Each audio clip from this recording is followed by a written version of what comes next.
ನಮಸ್ಕಾರ ಸ್ನೇಹಿತರೆ, ಇಂಡೋನೇಷಿಯಾ ಮತ್ತೆ ಮಲೇಷಿಯಾದ ಕೆಲವು ಕಡೆ ಕುಂತಿಲಾನಕ್ ಅನ್ನೋ ಪ್ರೇತಾತ್ಮದ ಬಗ್ಗೆ ಜಾನಪದ ಕಥೆಗಳನ್ನ ಹೇಳ್ತಾರೆ. ಕುಂತಿಲಾನಕ್ ಯಾರಂದ್ರೆ ಹೆರಿಗೆ ಸಮಯದಲ್ಲಿ ಸಾವನ್ನಪ್ಪಿರೋ ಮಹಿಳೆಯ ಅತೃಪ್ತ ಆತ್ಮ. ಈ ಆತ್ಮ ಮಕ್ಕಳನ್ನ ಅಪಹರಿಸಿಕೊಂಡು ಹೋಗುತ್ತೆ ಮತ್ತೆ ಜನರಿಗೆ ತುಂಬಾನೇ ತೊಂದರೆ ಕೊಡುತ್ತೆ. ಈ ಕುಂತಿಲಾನಕ್ ಮರದಲ್ಲಿ, ಹಳೆ ಮನೆಗಳಲ್ಲಿ ಅಥವಾ ಯಾವ್ದಾದ್ರೂ ವಸ್ತುವಿನಲ್ಲೂ ಕೂಡ ವಾಸ ಮಾಡ್ತಾಳೆ. ಅಂದ್ರೆ ಕುಂತಿಲಾನಕ್ ಅಂದ್ರೆ ಒಂದು ಪ್ರೇತಾತ್ಮದ ಹೆಸರು ಅಲ್ಲ, ಪ್ರೆಗ್ನೆನ್ಸಿಯ ಟೈಮಲ್ಲಿ ಸಾವನ್ನಪ್ಪಿರೋ ಪ್ರೇತಾತ್ಮಗಳಿಗೆ ಕುಂತಿಲಾನಕ್ ಅಂತಾರೆ. ಸೊ ಇವತ್ತಿನ ವಿಡಿಯೋಲಿ ಸ್ನೇಹಿತರೆ, ಕುಂತಿಲಾನಕ್ ನ ಕಥೆಯ ಮೇಲೆ ಆಧಾರಿತವಾಗಿರೋ ಕುಂತಿಲಾನಕ್ ಅನ್ನೋ ಇಂಡೋನೇಷಿಯನ್ ಹಾರರ್ ಮೂವಿಯನ್ನ ಎಕ್ಸ್ಪ್ಲೈನ್ ಮಾಡ್ತೀನಿ. ಟೋಟಲ್ 5 ಕುಂತಿಲಾನಕ್ ಮೂವೀಸ್ ಇದೆ. 2 ಮೂವೀಸ್ ಅಲ್ಲಿ ಕುಂತಿಲಾನಕ್ ನ ಬ್ಯಾಕ್ ಸ್ಟೋರಿ ಬಗ್ಗೆ ಕೂಡ ಹೇಳ್ತಾರೆ. ಈ ವಿಡಿಯೋಲಿ ಕುಂತಿಲಾನಕ್ ಪಾರ್ಟ್ 1 ನ ಸ್ಟೋರಿಯನ್ನ ನೋಡೋಣ. ವಿಡಿಯೋನ ಕೊನೆವರೆಗೂ ನೋಡಿ ಆದ್ಮೇಲೆ ಕಮೆಂಟ್ಸ್ ಅಲ್ಲಿ ನೆಕ್ಸ್ಟ್ ಪಾರ್ಟ್ ಕೂಡ ಎಕ್ಸ್ಪ್ಲೈನ್ ಮಾಡ್ಬೇಕಾ ಬೇಡವಾ ಅಂತ ಮಿಸ್ ಮಾಡದೆ ತಿಳಿಸಿ ಸ್ನೇಹಿತರೆ. ಈ ವಿಡಿಯೋಲಿ ಮುಂದೆ ಹೋಗೋಕ್ಕೂ ಮುಂಚೆ ಚಾನಲ್ಗೆ ನೀವಿನ್ನು ಸಬ್ಸ್ಕ್ರೈಬ್ ಆಗಿಲ್ಲ ಅಂದ್ರೆ ದಯವಿಟ್ಟು ಸಬ್ಸ್ಕ್ರೈಬ್ ಆಗಿ ಮತ್ತೆ ನೋಟಿಫಿಕೇಶನ್ ಬೆಲ್ ಐಕನ್ ಆನ್ ಮಾಡೋದ್ರ ಜೊತೆಗೆ ಹೈಪ್ ಕೂಡ ಮಾಡಿ ಸ್ನೇಹಿತರೆ.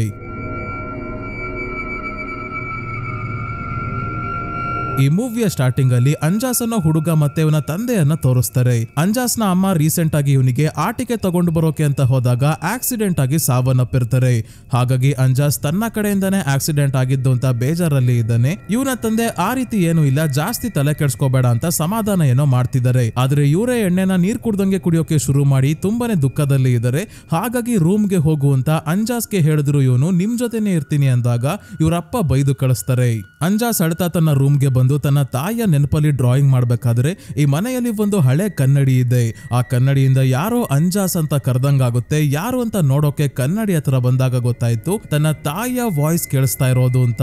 ಕನ್ನಡಿಯ ಮೇಲೆ ಅವಳು ಬಂದಾಗ ನಿನ್ನನ್ನ ಕೂಡ ತನ್ನ ಜೊತೆ ಶಾಶ್ವತವಾಗಿ ಕರ್ಕೊಂಡು ಹೋಗ್ತಾಳೆ ಅಂತ ಬರ್ದಿದೆ. ಇದನ್ನ ಓದ್ತಿದ್ದಂಗೆ ಅಂಜಾಸ್ ಅವರಮ್ಮ ಬಂದು ಕೂತಿದ್ದಾರೆ. ಅಂಜಾಸ್ಗೆ ತುಂಬಾನೇ ಖುಷಿ ಆಯ್ತು. ನೀನು ನನ್ ಜೊತೆ ಬರ್ತೀಯ ಅಂತ ತಾಯಿ ಕೇಳಿದ್ರೆ ಮಗ ಬರಲ್ಲ ಅಂತನಾ? ಹೌದು ಬರ್ತೀನಿ ಅಂದಾಗ ಗೊತ್ತಾಗುತ್ತೆ ಇವಳು ತಾಯಿ ಅಲ್ಲ, ತಾಯಿಯ ರೂಪದಲ್ಲಿ ಬಂದಿರೋ ಕುಂತಿಲಾನಕ್ ಅಂತ.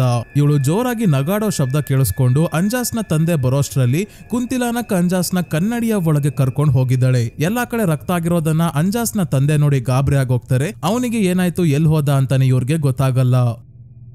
ನೆಕ್ಸ್ಟಿನಲ್ಲಿ ಡಾನಾ ಅನ್ನೋ ಮಹಿಳೆ ನಡೆಸ್ತಾ ಇರೋ ಅನಾಥಾಶ್ರಮವನ್ನ ನೋಡ್ತೀವಿ. ಇಲ್ಲಿ ಡಿಂಡಾ, ಅಂಬರ್, ಕ್ರೆಸ್ನಾ, ಪಂಜಿ ಮತ್ತೆ ಮೀಕೋ ಅನ್ನೋ ಮಕ್ಕಳಿದ್ದಾರೆ. ಇವರೆಲ್ಲರನ್ನ ನೋಡ್ಕೊಳ್ಳೋಕೆ ಲಿಡಿಯಾ ಅನ್ನೋ ಹುಡುಗಿ ಕೂಡ ಇದ್ದಾಳೆ. ಮೀಕೋ ಕುಂತಿಲಾನಕ್ನ ಕಥೆಯನ್ನ ಬುಕ್ಕಲ್ಲಿ ಓದ್ತಿದ್ದಾನೆ. ಕುಂತಿಲಾನಕ್ಗೆ ಮಕ್ಕಳಂದ್ರೆ ಇಷ್ಟ. ರಾತ್ರಿ ಹೊತ್ತು ಮನೆಯ ಹೊರಗೆ ಇರೋ ಮಕ್ಕಳನ್ನ, ತಂದೆ ತಾಯಿಯ ಮಾತನ್ನ ಕೇಳದೆ ಇರೋ ಮಕ್ಕಳನ್ನ ಮತ್ತೆ ತಾಯಿಯ ಪ್ರೀತಿಯನ್ನ ನೋಡದೆ ಇರುವಂತ ಮಕ್ಕಳನ್ನ ಕುಂತಿಲಾನಕ್ ತನ್ನ ಜೊತೆ ಕರ್ಕೊಂಡು ಹೋಗ್ತಾಳೆ. ಅವಳಿಗೆ ಮಕ್ಕಳು ಇಲ್ಲ, ಪ್ರೆಗ್ನೆನ್ಸಿಯ ಟೈಮಲ್ಲಿ ಮಗುವನ್ನ ಕಳ್ಕೊಂಡಿರೋದ್ರಿಂದ ಬೇರೆಯವರ ಮಕ್ಕಳ ಮೇಲೆ ಕಣ್ಣಿಟ್ಟಿರ್ತಾಳೆ ಅಂತ ಇದೆ. ಇನ್ನ ಡಾನಾ ತಮ್ಮ ಮಕ್ಕಳನ್ನ ಮತ್ತೆ ಮೊಮ್ಮಕ್ಕಳನ್ನ ಭೇಟಿ ಆಗೋಕೆ ಸ್ಯಾನ್ ಫ್ರಾನ್ಸಿಸ್ಕೋಗೆ ಹೋಗ್ತಿದ್ದಾರೆ. 3 ವಾರ ಅಲ್ಲೇ ಇದ್ದು ಬರೋಕೆ. ಅಲ್ಲಿವರೆಗೂ ಮಕ್ಕಳನ್ನ ನೋಡ್ಕೊಳ್ಳೋ ಜವಾಬ್ದಾರಿ ಲಿಡಿಯಾ ಅದು. ಮಕ್ಕಳಿಗೂ ಡಾನಾ ಹೋಗ್ತಿರೋದಕ್ಕೆ ಬೇಜಾರಿದೆ. ಯಾಕಂದ್ರೆ ಇವರೆಲ್ಲರನ್ನ ಡಾನಾ ತನ್ನ ಮಕ್ಕಳ ರೀತಿನೇ ನೋಡ್ತಿರ್ತಾರೆ. ಮಕ್ಕಳು ಅಷ್ಟೇ ಅಮ್ಮ ಅಂತಾನೆ ಇವರನ್ನ ಕರೆಯೋದು. ಆದ್ರೆ ಡಿಂಡಾ ಮಾತ್ರ ಇನ್ನು ಮ್ಯಾಮ್ ಅಂತಾಳೆ. ಯಾಕೋ ಅಮ್ಮ ಅನ್ನೋಕೆ ಇವಳಿಗೆ ಆಗ್ತಿಲ್ಲ. ಆದ್ರೂ ಡಾನಾ ಮಾತಾಡಿಸಿದಾಗ್ಲೆಲ್ಲ ಇವರನ್ನ ಅಮ್ಮ ಅಂತ ಕರೆಯೋಕೆ ಪ್ರಯತ್ನ ಪಡ್ತಿದ್ದಾಳೆ. ನೆಕ್ಸ್ಟಿನಲ್ಲಿ ಲಿಡಿಯಾಳ ಬಾಯ್ ಫ್ರೆಂಡ್ ಗ್ಲೆನ್ ನ ತೋರಿಸ್ತಾರೆ. ಇವನು ಒಂದು ಟಿವಿ ಚಾನಲ್ಗೆ ಪ್ಯಾರಾನಾರ್ಮಲ್ ಇನ್ವೆಸ್ಟಿಗೇಷನ್ ಮತ್ತೆ ಡಾಕ್ಯುಮೆಂಟರೀಸ್ ಎಲ್ಲ ಮಾಡ್ತಾನೆ. ಈಗ ಅಂಜಾಸ್ನ ಮನೆ ಹತ್ರ ಬಂದು ಈ ಮನೆಯ ಬಗ್ಗೆ ಹೇಳಿದಾಗ ನಮ್ಗೆ ಗೊತ್ತಾಗುತ್ತೆ ಈಗ ಅಂಜಾಸ್ ಅವರ ಅಪ್ಪ ಇಲ್ಲಿ ವಾಸವಾಗಿಲ್ಲ. ಜನ ಈ ಮನೆಯನ್ನ ಹಾಂಟೆಡ್ ಹೌಸ್ ಅಂತ ಕರೀತಾರೆ. ಯಾಕಂದ್ರೆ ಮಕ್ಕಳು ಅಳೋ ಶಬ್ದ, ಮಹಿಳೆ ನಗಾಡೋ ಶಬ್ದ ಎಲ್ಲ ಕೇಳಿಸುತ್ತೆ. 4 ತಿಂಗಳ ಹಿಂದೆ ಅಂಜಾಸ್ ನಾಪತ್ತೆ ಆದಾಗ್ಲಿಂದ ಇದೆಲ್ಲ ಶುರು ಆಗಿರೋದು ಅಂತ ಜನ ಮಾತಾಡ್ಕೊಂತಿದ್ದಾರೆ ಅಂತ ಗ್ಲೆನ್ ಹೇಳ್ಬೇಕಾದ್ರೆ ಪಕ್ಕದಲ್ಲೇ ಅಂಜಾಸ್ ನಡ್ಕೊಂಡು ಹೋಗ್ತಾನೆ. ಆದ್ರೆ ಇವ್ರು ಯಾರು ಅವನನ್ನ ನೋಡೋದೇ ಇಲ್ಲ. ಜೊತೆಗೆ ಏನೋ ವಿಚಿತ್ರವಾದ ಶಬ್ದ ಎಲ್ಲ ಕೇಳ್ತಿದೆ ಅಂತ ನೋಡೋಕೆ ಹೋದಾಗ ಅದು ಬೆಕ್ಕು ಅಷ್ಟೇ ಅಂತ ಗೊತ್ತಾಯ್ತು. ಹಾಗಾಗಿ ಮನೆಯ ವಿಡಿಯೋ ಎಲ್ಲ ಮಾಡ್ಕೊಂಡು ವಾಪಸ್ ಹೊರಟಾಗ ಲಿಡಿಯಾ ಫೋನ್ ಮಾಡ್ತಾಳೆ. ಅದೇ ಡಾನಾ ಅವರ ರೂಮ್ ಅಲ್ಲಿ ಇರೋ ಕನ್ನಡಿ ಕ್ರಾಕ್ ಆಗಿದ್ರು ಕೂಡ ಅದೇ ಕನ್ನಡಿಯನ್ನ ಇಟ್ಕೊಂಡಿದ್ದಾರೆ. ಅವ್ರಿಗೆ ಹೊಸ ಕನ್ನಡಿ ಕೊಡಿಸ್ಬೇಕು ಅಂತ ಹೇಳ್ತಿದ್ದಾಳೆ. ಅದಕ್ಕೆ ಗ್ಲೆನ್ ಆಯ್ತು, ಅವರು ಅಮೆರಿಕಾಗೆ ಹೋಗಿ ಬರೋ ಅಷ್ಟೊತ್ತಿಗೆ ಬೇರೆ ಕನ್ನಡಿ ಗಿಫ್ಟ್ ಕೊಡೋಣ, ಯಾವ್ದಾದ್ರು ಆಂಟಿಕ್ ಸ್ಟೋರ್ ಅಲ್ಲಿ ನೋಡೋಣ ಅನ್ಕೊಂಡವನು ಮನೆಯ ಹೊರಗೆನೆ ಕುಂತಿಲಾನಕ್ನ ಕನ್ನಡಿ ಇರೋದನ್ನ ನೋಡ್ತಾನೆ. ಅಂಜಾಸ್ ಅವರಪ್ಪ ಮನೆಯ ಕೆಲವು ವಸ್ತುಗಳನ್ನ ಹೊರಗೆ ಬಿಸಾಕಿದ್ರು. ಅದರಲ್ಲಿ ಈ ಕನ್ನಡಿ ಕೂಡ ಒಂದು. ಗ್ಲೆನ್ ಇದೇ ಕನ್ನಡಿಯನ್ನ ಡಾನಾ ಅವರ ಮನೆಗೆ ತಗೊಂಡು ಬಂದು ಇದು ಸ್ವಲ್ಪ ಡ್ಯಾಮೇಜ್ ಆಗಿದೆ, ರಿಪೇರ್ ಮಾಡಿ ಗಿಫ್ಟ್ ಕೊಟ್ರೆ ಆಯ್ತು ಅಂತ ಮೊದಲು ಇದನ್ನ ಸ್ಟೋರ್ ರೂಮ್ಗೆ ಇಡ್ತಾನೆ. ನಂತರ ಇವನೇ ಡಾನಾನ ಏರ್ಪೋರ್ಟ್ಗೆ ಡ್ರಾಪ್ ಮಾಡಿ ಬರೋಕೆ ಹೋಗ್ತಾನೆ. ಇವತ್ ರಾತ್ರಿ ಡಿಂಡಾಗೆ ಯಾರೋ ಕರ್ದಂಗಾಯ್ತು ಅಂತ ಕಿಟಕಿಯಿಂದ ಹೊರಗೆ ನೋಡಿದ್ರೆ ಅಲ್ಲಿ ಕುಂತಿಲಾನಕ್ ನಿಂತಿದ್ದಾಳೆ. ಇವಳಿಗೆ ಅವಳು ಯಾರು ಅಂತ ಗೊತ್ತಾಗ್ಲಿಲ್ಲ. ಅದಕ್ಕೆ ಹೊರಗೆ ಬಂದು ನೋಡಿದ್ರೆ ಇಲ್ಲಿ ಬಟ್ಟೆ ಒಣಗಾಕಿರೋದು, ಯಾರೋ ನಿಂತಿರೋ ಹಾಗೆ ಕಾಣಿಸಿದೆ ಅಷ್ಟೇ. ಹಾಗಂತ ಅನ್ಕೊಂಡು ವಾಪಸ್ ಬರ್ಬೇಕಾದ್ರೆ ಅಲ್ಲಿ ಕುಂತಿಲಾನಕ್ಕೆ ನಿಂತಿರೋದನ್ನ ನಾವು ನೋಡ್ತೀವಿ. ಈಗ ಸ್ಟೋರ್ ರೂಮ್ ಇಂದ ಡಿಂಡಾಗೆ ತನ್ನನ್ನ ಯಾರೋ ಕರ್ದಂಗೆ ಕೇಳಿಸ್ತಾ ಇದೆ. ಇಲ್ಲಿಗೆ ಬಂದು ಕನ್ನಡಿಯನ್ನ ನೋಡ್ಬೇಕಾದ್ರೆ ಕನ್ನಡಿಯ ಮೇಲಿರೋ ಮುಖ ಸೈಡ್ಗೆ ಟರ್ನ್ ಆಗುತ್ತೆ. ಇದರಿಂದ ಡಿಂಡಾ ಹೆದರ್ಕೊಂಡು ಬಟ್ಟೆಯನ್ನ ಮುಚ್ಚಿ ವಾಪಸ್ ಹೊಡ್ತಾಳೆ. ಹಿಂದೆನೆ ಆ ಬಟ್ಟೆ ಒಳಗಿಂದಾನೆ ಕುಂತಿಲಾನಕ್ ಬಂದು ಬಂದು ಡಿಂಡಾ ಹಿಂದಿರುಗಿ ನೋಡೋಷ್ಟ್ರಲ್ಲಿ ಮಾಯ ಆಗ್ತಾಳೆ. ಸೇಮ್ ಈ ಕನ್ನಡಿ ಕೂಡ ದ ಕಾಂಜುರಿಂಗ್ ಲಾಸ್ಟ್ ರೈಟ್ಸ್ ಮೂವಿಯಲ್ಲಿ ಇರೋ ಕಾಂಜುರಿಂಗ್ ಮಿರರ್ ತರನೇ ಸ್ನೇಹಿತರೆ. ಮೊದಲು ಹೆಸರು ಕರೆಯುತ್ತೆ, ಆಮೇಲೆ ಕನ್ನಡಿಯ ತರ ಬಂದಾಗ ಪೊಸೆಸ್ ಮಾಡ್ಕೊಳ್ಳುತ್ತೆ. ಒಂದು ದುಷ್ಟಶಕ್ತಿ ಕನ್ನಡಿಯ ಜೊತೆ ಇರುತ್ತೆ. ಅದೇ ರೀತಿಯ ಕಾನ್ಸೆಪ್ಟ್ ಇಲ್ಲೂ ಕೂಡ, ಆದ್ರೆ ಕಾಪಿ ಅಲ್ಲ. ಯಾಕಂದ್ರೆ ಈ ಮೂವಿ 2018ರಲ್ಲಿ ರಿಲೀಸ್ ಆಗಿದ್ದು, ಕಾಂಜುರಿಂಗ್ ಲಾಸ್ಟ್ ರೈಟ್ಸ್ ಈ ವರ್ಷ ಅಂದ್ರೆ 2025ರಲ್ಲಿ ರಿಲೀಸ್ ಆಗಿರೋದು. ಸೊ ಈಗ ಪ್ರತಿದಿನ ರಾತ್ರಿ ಒಂದಲ್ಲ ಒಂದು ರೀತಿ ಕುಂತಿಲಾನಕ್ ಇವರಿಗೆ ತೊಂದರೆ ಕೊಡೋಕೆ ಶುರು ಮಾಡ್ತಾಳೆ. ಮೊದಲು ಅಂಬರ್ ಡಾನಾ ನೆನಪಾಗ್ತಿದ್ದಾರೆ ಅಂತ ಅವರ ರೂಮ್ಗೆ ಬಂದಿದ್ದಾಗ ಕನ್ನಡಿಯಲ್ಲಿ ಕುಂತಿಲಾನ ಕಾಣಿಸ್ಕೊಂತಾಳೆ. ಆದ್ರೆ ಅಂಬರ್ ಗಮನಿಸಲ್ಲ. ಹಿಂದೆನೆ ಡಿಂಡಾ ಕೂಡ ಬಂದಾಗ ಅಂಬರ್ ಹೇಳ್ತಾಳೆ, ನಾನು ರೂಮ್ಗೆ ಬಂದಾಗೆಲ್ಲ ಅಮ್ಮ ತಲೆ ಬಾಚಿ ಕ್ಲಿಪ್ ಹಾಕ್ತಿದ್ರು, ಈಗ ಅವರು ಊರಿಗೆ ಹೋಗಿದ್ದಾರೆ ಅಂದಾಗ ನಾನೇ ಕ್ಲಿಪ್ ಹಾಕ್ತೀನಿ ಬಾ ಅಂತ ಕೂರಿಸ್ಕೊಂಡಾಗ ಕುಂತಿಲಾನಕ್ ಭಯಾನಕವಾಗಿ ನಗಾಡ್ತಿರೋ ಶಬ್ದ ಕೇಳಿ ಪಕ್ಕ ನೋಡಿ ವಾಪಸ್ ಅಂಬರ್ ಕಡೆ ತಿರುಗೋ ಅಷ್ಟ್ರಲ್ಲೇ ಆಗ್ಲೇ ಯಾರೋ ಕ್ಲಿಪ್ ಹಾಕಿದ್ದಾರೆ. ಅಂಬರ್ ಅನ್ಕೊಂತಾಳೆ ಡಿಂಡಾನೆ ಕ್ಲಿಪ್ ಹಾಕಿದ್ದು ಅಂತ. ಡಿಂಡಾ ಅನ್ಕೊಂತಾಳೆ ಅಂಬರೇ ಕ್ಲಿಪ್ ಹಾಕೊಂಡಿರ್ಬೇಕು ಅಂತ. ಆದರೆ ಕ್ಲಿಪ್ ಹಾಕಿ ಹೋಗಿರೋದು ಕುಂತಿಲಾನಕ್. ಡಿಂಡಾ ಮಲಗಿದ್ದಾಗ ಕನ್ಸಲ್ಲಿ ಇವಳಿಗೆ ಇವಳೇ ಪೊಸೆಸ್ಡ್ ಆಗಿರೋ ಹಾಗೆ ಮತ್ತೆ ಕುಂತಿಲಾನಕ್ ನರ್ತಕಿಯ ರೂಪದಲ್ಲಿ ಬಂದು ಹಾಡಾಡ್ತಾ ಡ್ಯಾನ್ಸ್ ಮಾಡೋದೆಲ್ಲ ಕಾಣಿಸ್ತಿದೆ. ಜೊತೆಗೆ ತನ್ನ ಮೇಲೆ ದಾಳಿ ಮಾಡೋಕೆ ಬಂದಾಗ ನಿದ್ದೆಯಿಂದ ಇವಳಿಗೆ ಎಚ್ಚರಿಕೆ ಆಗುತ್ತೆ. ಇವಳದು ಈ ಕತೆ. ಆದ್ರೆ ಕೃಷ್ಣ ಮತ್ತೆ ಪಂಜಿಗೆ ಯಾರೋ ಏನೋ ಪರಿಚ್ತಾ ಇರೋ ಹಾಗೆ ಶಬ್ದ ಕೇಳ್ತಿದೆ. ಆದ್ರೆ ಇವ್ರೇನ್ ತಲೆ ಕೆಡಿಸ್ಕೊಳಲ್ಲ, ಏನಾದ್ರೂ ಆಗ್ಲಿ ಬಿಡು ಅಂತ ಸುಮ್ನೆ ಮಲಗ್ತಾರೆ. ಆದ್ರೆ ಬೆಳಗ್ಗೆ ಎದ್ದಾಗ ನೋಡಿದ್ರೆ ಯಾರೋ ಡಾನ್ ಅವರ ಹಳೆ ಆಂಟಿಕ್ ಕಬೋರ್ಡ್ ನ ಸ್ಕ್ರಾಚ್ ಮಾಡಿ ಹೋಗಿದ್ದಾರೆ. ನಾವೆಲ್ಲ ಇದನ್ನ ಮಾಡಿದ್ದು ಅಂತ ಮಕ್ಕಳು ಹೇಳಿದ್ರು. ಲಿಡಿಯಾಗೆ ನಂಬಿಕೆ ಬರ್ತಿಲ್ಲ. ಡಾನಾ ಬರ್ಲಿ ಅವ್ರಿಗೆ ಹೇಳ್ತೀನಿ ಅಂತ ಹೇಳಿ ಹೊರಡ್ತಾಳೆ. ಮೀಕೋ ಕುಂತಿಲಾನಕ್ ನ ಬುಕ್ ನ ಓದಿ ಅವಳು ತನ್ನ ಕೈ ಮತ್ತೆ ಉಗುರುಗಳನ್ನ ಬೇಕಾದಂಗೆ ಉದ್ದ ತುಂಡ ಎಲ್ಲ ಮಾಡ್ಕೋಬಹುದು. ಅವಳೇ ಮೋಸ್ಟ್ಲಿ ಕಬೋರ್ಡ್ ನ ಪರ್ಚಿರ್ಬೇಕು. ನಮ್ಮನೆಯಲ್ಲಿ ಯಾವುದು ಪ್ರಾಣಿಗಳಿಲ್ಲ ನಮ್ಮನ್ನ ಬಿಟ್ಟು. ಆದ್ರೆ ಕುಂತಿಲಾನಕ್ ಏನಾದ್ರೂ ಬಂದಿರಬಹುದಾ? ಅವಳು ಮಕ್ಕಳನ್ನ ಅಪಹರಿಸಿ ಅವರ ಆತ್ಮಗಳನ್ನ ತಾನಿರೋ ಜಾಗದಲ್ಲಿ ಇಟ್ಕೊಂತಾಳೆ. ಯಾರು ಆ ಜಾಗಕ್ಕೆ ಹೋಗೋಕಾಗಲ್ಲ. ಕುಂತಿಲಾನಕ್ ನ ಕರೆಯೋಕೆ ಒಂದು ಮಂತ್ರ ಇದೆ, ದುರ್ಮು ಮಂತ್ರ ಅಂತ ಹೆಸರು. ಅವಳು ಒಂದ್ಸಲ ಮಕ್ಕಳನ್ನ ಕರ್ಕೊಂಡು ಹೋದ್ರೆ ಕೆಲವೊಮ್ಮೆ ಮಕ್ಕಳನ್ನ ವಾಪಸ್ ಕೂಡ ಕಳಿಸಿದಳೆ. ಕಾಣೆಯಾದ ಮಕ್ಕಳು ಕೋಳಿಗಳನ್ನ ಕೂಡು ಹಾಕೋ ಜಾಗದಲ್ಲಿ ಅಥವಾ ಮರದ ಮೇಲೆ ಈ ರೀತಿ ವಿಚಿತ್ರವಾದ ಜಾಗಗಳಲ್ಲಿ ಸಿಗ್ತಾರೆ. ಆದ್ರೆ ಕೆಲವು ಮಕ್ಕಳನ್ನ ಅವಳು ಕಳಿಸೋದೇ ಇಲ್ಲ. ಅಂತ ಮಕ್ಕಳು ಕೂಡ ಪ್ರೇತಾತ್ಮ ಆಗಿ ಓಡಾಡ್ತಿರ್ತಾರೆ ಅಂತ ಹೇಳ್ತಿದ್ದಾನೆ. ಇವತ್ತು ರಾತ್ರಿ ಟಿವಿಯಲ್ಲಿ ಗ್ಲೆನ್ ಅಂಜಾಸ್ನ ಮನೆಯ ಬಗ್ಗೆ ಮಾಡಿರೋ ಪ್ರೋಗ್ರಾಮ್ ಬರ್ತಾ ಇದೆ. ಇದನ್ನ ಎಲ್ಲರೂ ನೋಡಿ ಮಲ್ಗೋಕೆ ಹೋದಾಗ ಲಿಡಿಯಾಗೆ ಡಾನ್ ಅವರ ರೂಮಲ್ಲಿ ಕುಂತಿಲಾನಕ್ ನಗಾಡ್ತಿರೋ ಶಬ್ದ ಕೇಳ್ತಿದೆ. ಇದ್ಯಾರಪ್ಪ ರೂಮಲ್ಲಿ ಇರೋದು ಅಂತ ನೋಡೋಕೆ ಬರ್ತಾಳೆ. ಯಾರು ಕಾಣ್ತಿಲ್ಲ. ಬೆಡ್ ನ ಕೆಳಗೂ ನೋಡಿ ಎದ್ದಾಗ ಹಿಂದೆನೆ ಕುಂತಿಲಾನಕ್ ಬಾಯ್ ಬಿಡ್ಕೊಂಡು ಕೂತಿದ್ದಾಳೆ. ಲಿಡಿಯಾ ಹಿಂದಿರುಗಿ ನೋಡೋ ಅಷ್ಟ್ರಲ್ಲಿ ಅವಳು ಮಾಯ ಆಗೋಗ್ತಾಳೆ. ಇಲ್ಲಿಂದ ಮೀಕೋ, ಕೃಷ್ಣ ಮತ್ತೆ ಪಂಜಿರೋ ರೂಮ್ ಹತ್ರ ಕುಂತಿಲಾನಕ್ ಬಂದು ಡೋರ್ ತೆಗಿಯೋಕೆ ಟ್ರೈ ಮಾಡ್ಬೇಕಾದ್ರೆ ಮೀಕೋಗೆ ಎಚ್ಚರಿಕೆ ಆಯ್ತು. ಪದೇ ಪದೇ ಮೀಕೋ ಅಂತ ಕುಂತಿಲಾನಕ್ ಕರಿತಾ ಇರೋದ್ರಿಂದ ಡೋರ್ ಹತ್ರ ಇವನು ಬರೋಷ್ಟ್ರಲ್ಲಿ ಡೋರ್ ತಂತಾನೆ ಓಪನ್ ಆಗಿ ಕುಂತಿಲಾನಕ್ ಒಳಗೆ ಬರೋಕೆ ಹೋದಾಗ ಮೀಕೋ ಡೋರ್ ನ ತಳ್ಳೋಕೆ ಟ್ರೈ ಮಾಡ್ತಿದ್ದಾನೆ. ಆ ಕಡೆಯಿಂದ ಕುಂತಿಲಾನಕ್ ತಳ್ತಾ ಇದ್ದಾಳೆ, ಈ ಕಡೆಯಿಂದ ಮೀಕೋ ತಳ್ತಿದ್ದಾನೆ. ಕೃಷ್ಣ ಮತ್ತೆ ಪಂಜಿ ಇಬ್ರು ಗೊರ್ಕೆ ಹೊಡಿತಾ ಇದ್ದಾರೆ. ಹೇಗೋ ಮೀಕೋನೆ ಡೋರ್ ನ ಕ್ಲೋಸ್ ಮಾಡ್ದ. ಆದ್ರೆ ಕುಂತಿಲಾನಕ್ ದೆವ್ವ ಅಲ್ವಾ, ಅವಳು ರೂಮ್ ಒಳಗೇನೆ ಇದ್ದಾಳೆ. ಹಿಂದೆಯಿಂದ ಬಂದು ಮೀಕೋನ ಹಿಡ್ಕೊಂತಿದ್ದಂಗೆ ಜೋರ್ ಜೋರಾಗಿ ಕಿರ್ಚಾಡೋಕೆ ಶುರು ಮಾಡ್ತಾನೆ. ಎಲ್ಲರೂ ಓಡ್ ಬಂದು ನೋಡಿದಾಗ ಹೇಗೋ ಇವನನ್ನ ಕಿಡ್ನಾಪ್ ಮಾಡಿಲ್ಲ, ಕುಂತಿಲಾನಕ್ ಬಂದಿದ್ಲು ಅಂತ ಹೇಳಿದ್ರು ಯಾರು ನಂಬಲ್ಲ. ಲಿಡಿಯಾ ಇವನಿಗೆ ದೆವ್ವದ ಬುಕ್ಸ್ ನ ಓದೋದು ಕಡಿಮೆ ಮಾಡು ಅಂತ ಹೇಳಿ ಹೋಗ್ತಾಳೆ. ಆದ್ರೆ ಡಿಂಡಾ ಕೂಡ ಕನ್ಸಲ್ಲಿ ಕುಂತಿಲಾನಕ್ ನ ನೀಟಾಗಿ ನೋಡಿದಾಳೆ. ಹಾಗಾಗಿ ಅವಳು ನಿಜವಾಗ್ಲೂ ಬಂದಿರಬೇಕು ಅಂತ ಇವಳಿಗೆ ಅನಿಸ್ತಿದೆ. ಮುಂದಿನ ದಿನ ಗ್ಲೆನ್ ಮನೆಗೆ ಬಂದು ಸ್ಟೋರ್ ರೂಮ್ ಅಲ್ಲಿ ಇರೋ ಕನ್ನಡಿಯನ್ನ ಕ್ಲೀನ್ ಮಾಡಿ ಡಾನ್ ಅವರ ರೂಮ್ ಅಲ್ಲಿ ನೇತಾಕ್ತಾನೆ. ಮತ್ತೆ ನಿನ್ನೆ ಟಿವಿಯಲ್ಲಿ ಬಂದ ಗ್ಲೆನ್ ನ ಪ್ರೋಗ್ರಾಮ್ ನ ರೇಟಿಂಗ್ಸ್ ತುಂಬಾನೇ ಜಾಸ್ತಿ ಇದೆ ಅಂತ ಇವನ ಟಿವಿ ಚಾನೆಲ್ ಅವರು ಒಂದು ಕಾಂಪಿಟೇಷನ್ ಮಾಡ್ತಿದ್ದಾರೆ. ಏನಂದ್ರೆ ಯಾರಾದ್ರೂ ಅಂಜಸ್ ನ ಮನೆಗೆ ಹೋಗಿ ಅಲ್ಲಿ ಕುಂತಿಲಾನಕ್ ನ ಆತ್ಮ ಇದೆ ಅಂತ ಪ್ರೂವ್ ಮಾಡಿದ್ರೆ 10 ಮಿಲಿಯನ್ ಕೊಡ್ತಾರೆ. ಅಂದ್ರೆ 10 ಮಿಲಿಯನ್ ರುಪೀಸ್ ಅಲ್ಲ, 10 million rupiah Indonesian currency. Indian rupees ಗೆ ಕನ್ವರ್ಟ್ ಮಾಡಿದ್ರೆ 50ರಿಂದ 55 ಸಾವಿರ ಆಗುತ್ತೆ ಅಷ್ಟೇ. ಈ ವಿಷಯ ಹೇಳ್ತಿರೋದನ್ನ ಕೇಳಿಸ್ಕೊಂಡ ಮಕ್ಕಳೆಲ್ಲ ಕುಂತಿಲಾನಕ್ ನ ಮನೆಗೆ ಹೋಗಿ ಅವಳ ಒಂದು ಫೋಟೋ ತಗೊಂಡ್ ಬಂದ್ರೆ ಸಾಕು 50,000 ದುಡ್ಡು ಸಿಗುತ್ತೆ ಅಂತ ಮಾತಾಡ್ಕೊಂತಿದ್ದಾರೆ. ಮೀಕೋ ಬೇಡ ಅಂದ್ರು ಕೃಷ್ಣ ಕೇಳ್ತಿಲ್ಲ. ಎಲ್ಲರನ್ನ ಒಪ್ಸಿ ಕರ್ಕೊಂಡು ಹೊರಟಿದ್ದಾನೆ. ಇವತ್ತೇ ಲಿಡಿಯಾ ಗ್ಲೆನ್ ಜೊತೆ ಹೊರಗೆ ಹೊರಟಿದ್ದಾಳೆ. ಬರೋದು ಸಂಜೆ ಆಗುತ್ತೆ. ಮನೆಯಿಂದ ಹೊರಗೆ ಹೋಗ್ಬೇಡಿ ಅಂತ ಹೇಳಿದ್ರು ಕೂಡ ಇವಳು ಹೋಗೋದನ್ನೇ ಕಾಯ್ಕೊಂಡಿದ್ದ ಇವರು ತಕ್ಷಣ ಲಗೇಜ್ ಪ್ಯಾಕ್ ಮಾಡ್ಕೊಂಡು ಕಾಡಿನ ದಾರಿಯಲ್ಲಿ ಅಂಜಸ್ನ ಮನೆ ಹತ್ರ ಬರ್ತಾರೆ. ಡೋರ್ ಲಾಕ್ ಆಗಿದೆ. ಅದಕ್ಕೆ ಬೇರೆ ದಾರಿ ಇದೆಯಾ ನೋಡೋಣ ಅಂತ ಹೋಗ್ಬೇಕಾದ್ರೆ ಕಿಟಕಿ ಹತ್ರ ಒಳಗೆ ಅಂಜಸ್ನ ಆತ್ಮವನ್ನ ನೋಡ್ತಾಳೆ ಅಂಬರ್. ಅವನೇ ಬಂದು ಡೋರ್ ನ ಕೂಡ ಓಪನ್ ಮಾಡ್ತಾನೆ. ಎಲ್ಲರೂ ಒಳಗೆ ಬಂದಾಗ ಕೃಷ್ಣ ಮೊಬೈಲ್ ಅಲ್ಲಿ ವಿಡಿಯೋ ಮಾಡ್ತಿದ್ದಾನೆ. ಸಡನ್ ಆಗಿ ಕುಂತಿಲಾನಕ್ ಬಂದ್ರೆ ರೆಕಾರ್ಡ್ ಆಗ್ಲಿ ಅಂತ ಡಿಂಡಾಗೆ ಕುಂತಿಲಾನಕ್ ನ ಬುಕ್ ಇಲ್ಲಿ ಸಿಗುತ್ತೆ. ಇದರಲ್ಲಿ ಬರ್ತಿದೆ ವಾಂಗ್ಸಿಟ್ ಶಕ್ತಿ ಇರೋರು ಮಾತ್ರ ಕುಂತಿಲಾನಕ್ ನ ಆಹ್ವಾನಿಸೋಕೆ ಆಗೋದು ಅಂತ. ವಾಂಗ್ಸಿಟ್ ಅಂದ್ರೆ ಏನು ಅಂತ ಡಿಂಡಾಗೆ ಅರ್ಥ ಆಗಲ್ಲ. ಆದ್ರೆ ಕೃಷ್ಣ ಹೇಳ್ತಾನೆ ವಾಂಗ್ಸಿಟ್ ಅಂದ್ರೆ ಆತ್ಮಗಳನ್ನ ನೋಡೋದು, ಅವುಗಳನ್ನ ಸಂಪರ್ಕ ಮಾಡೋದು, ಜೊತೆಗೆ ವಿಷನ್ ವಿಷನ್ಸ್ ಎಲ್ಲ ಕಾಣಿಸುತ್ತೆ. ಅಂತ ಶಕ್ತಿ ಕೆಲವರಿಗೆ ಇರುತ್ತೆ, ಆದ್ರೆ ಇದೆ ಅಂತ ಅವ್ರಿಗೆನೆ ಗೊತ್ತಿರಲ್ಲ ಅಂತ ಹೇಳ್ತಾನೆ. ಅದೇ ಈ ಕಾನ್ಸೆಪ್ಟ್ ಮೂರನೇ ಕಣ್ಣಿನ ರೀತಿ ಸ್ನೇಹಿತರೆ. ಇಂಡೋನೇಷ್ಯಾದ ತುಂಬಾನೇ ಮೂವೀಸ್ ನ ಎಕ್ಸ್ಪ್ಲೈನ್ ಮಾಡ್ಬೇಕಾದ್ರೆ ಮೂರನೇ ಕಣ್ಣಿನ ಬಗ್ಗೆ ಹೇಳಿದೀನಿ ಸ್ನೇಹಿತರೆ. ಮೂರನೇ ಕಣ್ಣು ಯಾರಿಗೆ ಓಪನ್ ಆಗಿರುತ್ತೋ ಅವರಿಗೆ ಆತ್ಮಗಳು ಕಾಣಿಸುತ್ತೆ, ಭವಿಷ್ಯದ ಬಗ್ಗೆ ಮತ್ತೆ ಹಿಂದೆ ನಡೆದಿರೋ ಘಟನೆಗಳ ಬಗ್ಗೆ ಎಲ್ಲ ವಿಷನ್ ಕಾಣಿಸುತ್ತೆ. ಈ ಶಕ್ತಿ ಡಿಂಡಾಗೂ ಇದೆ, ಆದ್ರೆ ಇವಳಿಗೆ ಗೊತ್ತಿಲ್ಲ. ಈಗ್ಲೂ ಅಷ್ಟೇ ಇವಳಿಗೆ ಅಂಜಾಸ್ ಹೇಗೆ ನಾಪತ್ತೆ ಆದ, ಕುಂತಿಲಾನಕ್ ಹೇಗೆ ಕಾಣ್ತಾಳೆ ಎಲ್ಲ ಇವಳಿಗೆ ಸಡನ್ ಆಗಿ ವಿಷನ್ ಅಲ್ಲಿ ಕಾಣಿಸುತ್ತೆ. ಈ ವಯಸ್ಸಲ್ಲಿ ದೆವ್ವ ನಮ್ ಹಿಂದೆ ಬರ್ದೇ ಇದ್ರೆ ಸಾಕಪ್ಪ ಅಂತ ನಾವು ಹೆದರ್ಕೊಂಡು ನಡುಕ್ತಾ ಇದ್ವಿ, ಆದ್ರೆ ಇವರು ಸೀದಾ ದೆವ್ವನ್ನೇ ಹುಡ್ಕೊಂಡು ಹೊರಟಿದ್ದಾರೆ. ಎಲ್ಲರೂ ಸಪರೇಟ್ ಆಗಿ ಮನೆ ತುಂಬಾ ಓಡಾಡ್ತಿದ್ದಾಗ ಡಿಂಡಾಗೆ ಅಂಜಾಸ್ ಕಾಣಿಸ್ಕೊಂತಾನೆ. ಅವನು ಒಂದು ರೂಮ್ ಗೆ ಹೋದಾಗ ಇವಳು ಕೂಡ ಅದೇ ರೂಮ್ ಗೆ ಬರ್ತಾಳೆ. ಇದ್ದಕ್ಕಿದ್ದಂಗೆ ಇಲ್ಲಿ ತುಂಬಾನೇ ಮಕ್ಕಳ ಸ್ಟ್ಯಾಚುಗಳು ಪ್ರತ್ಯಕ್ಷ ಆಗಿ ಮರದ ಬೇರುಗಳು ಇವರ ದೇಹಕ್ಕೆ ಸುತ್ತಕೊಂಡಿರೋದು ನೋಡ್ತಾಳೆ. ಅಂದ್ರೆ ಕುಂತಿಲಾನಕ್ ಇದೇ ರೀತಿ ಎಷ್ಟೋ ಮಕ್ಕಳನ್ನ ತನ್ನ ಹತ್ರ ಬಂಧಿಸಿ ಇಟ್ಕೊಂಡಿದ್ದಾಳೆ ಅನ್ನೋದನ್ನ ಇದು ಸೂಚಿಸುತ್ತೆ.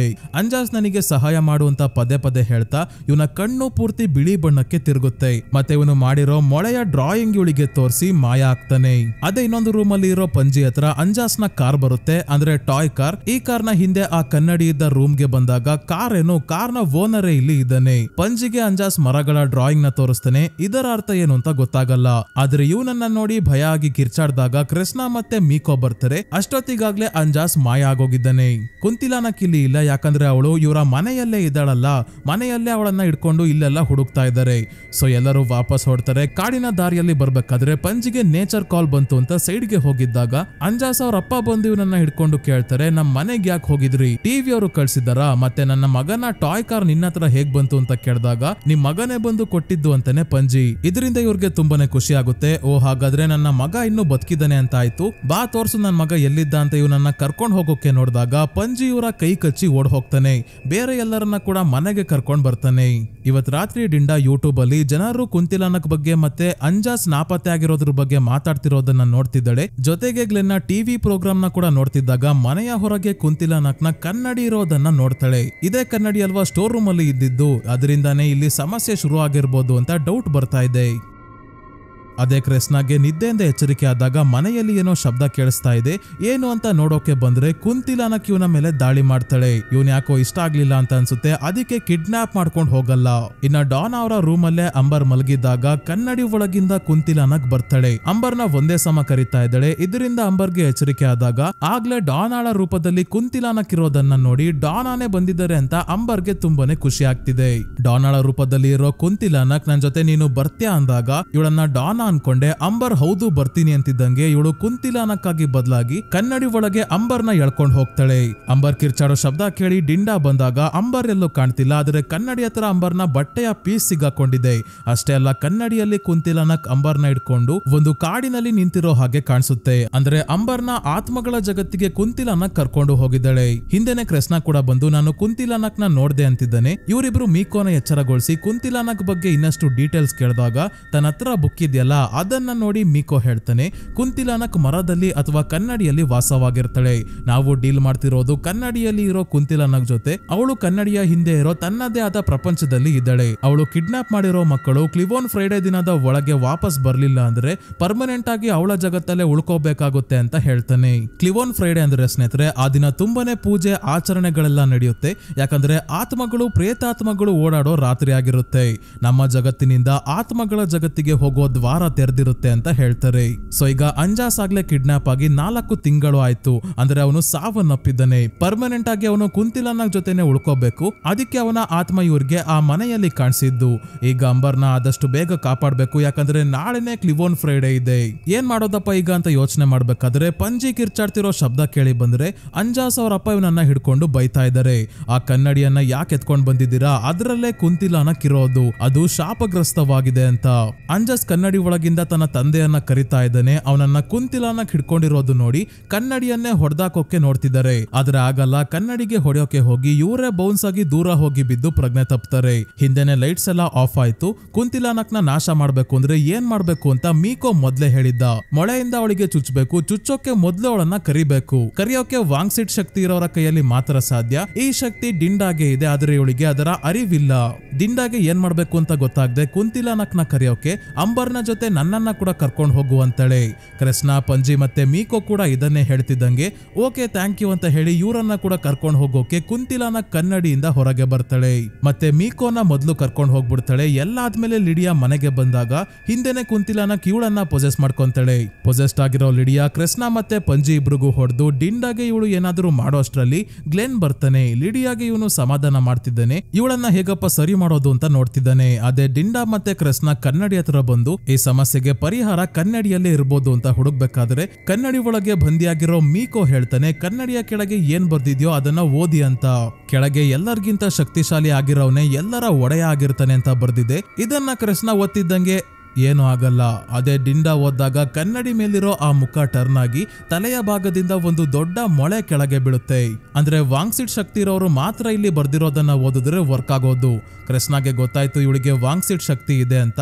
ಹಾಗಾಗಿ ನಿನ್ನ ಕೈಯಲ್ಲಿ ಮಾತ್ರ ಕುಂತಿಲಾನಕ್ನ ಸೋಲ್ಸೋಕಾಗೋದು ಅಂತ ಹೇಳ್ತಿದ್ದಾನೆ.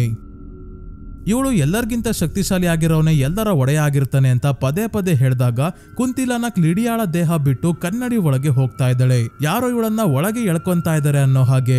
ಈಗ ಡಿಂಡಾಗೆ ಮೊಳೆಯನ್ನ ನೋಡಿ ಮೀಕೋ ಹೇಳಿದ್ದು ಮತ್ತೆ ಅಂಜಾಸ್ನ ಮನೆಗೆ ಹೋದಾಗ ಇದರ ಡ್ರಾಯಿಂಗ್ ಮಾಡಿ ಅವನು ತೋರಿಸಿದ್ದು ಎಲ್ಲ ನೆನಪಾಗಿ ಇದರಿಂದಾನೇ ಅವಳಿಗೆ ಚುಚ್ಚಬೇಕು ಅಂತ ಮೊಳೆ ಎತ್ಕೊಂಡ್ ಬಂದು ಕುಂತಿಲಾನಕ್ನ ಹಣೆಗೆ ಚುಚ್ಚಿ ಪರ್ಮನೆಂಟ್ ಆಗಿ ಇವಳನ್ನ ಆತ್ಮಗಳ ಜಗತ್ತಿಗೆ ಕಳಿಸ್ಬಿಡ್ತಾಳೆ. ಈಗ ಎಲ್ಲ ಸರಿ ಹೋಯ್ತು. ಲಿಡಿಯಾ ಕೂಡ ನಾರ್ಮಲ್ ಆದ್ಲು.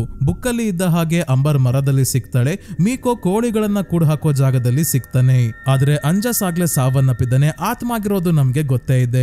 ಆ ಮನೆಗೆ ಹೋಗಿದ್ದಾಗ ಪಂಜಿಗೆ ಅಂಜಾಸ್ 2 ಮರದ ಡ್ರಾಯಿಂಗ್ ತೋರಿಸಿದ್ನಲ್ಲ, ಹಾಗಾಗಿ ಈಗ ಅದೇ ರೀತಿಯ ಮರವನ್ನ ಹುಡ್ಕೊಂಡು ಬಂದಾಗ ಕೊನೆಗೂ ಮರ ಸಿಗುತ್ತೆ. ಮರದ ಕೆಳಗೆ ಮಣ್ಣಲ್ಲಿ ಅಂಜಾಸ್ನ ಡೆಡ್ ಬಾಡಿ ಕೂಡ ಸಿಗುತ್ತೆ. ಡೆಡ್ ಬಾಡಿ ನೋಡಿದ್ರೆ ಅವನು ರೀಸೆಂಟ್ ಆಗಿ ಸಾವನ್ನಪ್ಪಿರೋದು ಅಂತ ಕಾಣ್ತಿದೆ. ಮಗ ಸಿಗ್ಲಿಲ್ಲ, ಅಟ್ಲೀಸ್ಟ್ ಅವನಿಗೆ ಮುಕ್ತಿ ಆದ್ರೂ ಕೊಡ್ಸೋಣ ಅಂತ ಇವನ ತಂದೆ ಬಾಡಿ ತಗೊಂಡು ಹೋಗ್ತಾರೆ. ಸ್ವಲ್ಪ ದಿನಗಳಾದ್ಮೇಲೆ ಅಮೆರಿಕದಿಂದ ಡಾನಾ ವಾಪಸ್ ಬಂದಿದ್ದಾರೆ. ಮೊದ್ಲಿನ ತರ ಇವರು ತುಂಬಾನೇ ಖುಷಿಯಾಗಿ ಇದ್ದಾರೆ. ಇದಾದ್ಮೇಲೆ ಮಿಡ್ ಕ್ರೆಡಿಟ್ ಸೀನ್ ಅಲ್ಲಿ ಆ ಕನ್ನಡಿಯನ್ನ ಅನಾಥಾಶ್ರಮದಿಂದ ಹೊರಗೆ ಬಿಸಾಕಿದ್ರೋ ಇಲ್ಲ ಯಾರಿಗಾದ್ರೂ ಕೊಟ್ಟಿದ್ರೋ ಏನೋ ಗೊತ್ತಿಲ್ಲ. ಒಟ್ನಲ್ಲಿ ಈಗ ಒಂದು ಆಂಟಿಕ್ ಸ್ಟೋರ್ ಅಲ್ಲಿ ಕನ್ನಡಿ ಇದೆ. ಸೊ ಸ್ನೇಹಿತರೆ, ಈ ಮೂವಿ ಇಲ್ಲಿಗೆ ಮುಗಿಯುತ್ತೆ. ಮುಂದಿನ ಪಾರ್ಟ್ ನ ಕೂಡ ಎಕ್ಸ್ಪ್ಲೈನ್ ಮಾಡ್ಬೇಕು ಅಂದ್ರೆ ಸ್ನೇಹಿತರೆ ಕಮೆಂಟ್ಸ್ ಅಲ್ಲಿ ಮಿಸ್ ಮಾಡದೆ ತಿಳಿಸಿ. ಮತ್ತೆ ಈ ವಿಡಿಯೋ ಹೇಗೆ ಅನಿಸ್ತು ಅಂತ ಕೂಡ ಕಮೆಂಟ್ಸ್ ಅಲ್ಲಿ ಹೇಳಿ. ವಿಡಿಯೋ ಇಷ್ಟ ಆಗಿದ್ರೆ ಲೈಕ್ ಮಾಡಿ, ಚಾನಲ್ಗೆ ಸಬ್ಸ್ಕ್ರೈಬ್ ಆಗೋದ್ರ ಜೊತೆಗೆ ಹೈಪ್ ಕೂಡ ಮಾಡಿ ಸ್ನೇಹಿತರೆ. ಇದೇ ರೀತಿಯ ವಿಡಿಯೋವಿನೊಂದಿಗೆ ಮತ್ತೆ ನಿಮ್ಮನ್ನ ಭೇಟಿ ಆಗ್ತೀನಿ. ಧನ್ಯವಾದಗಳು.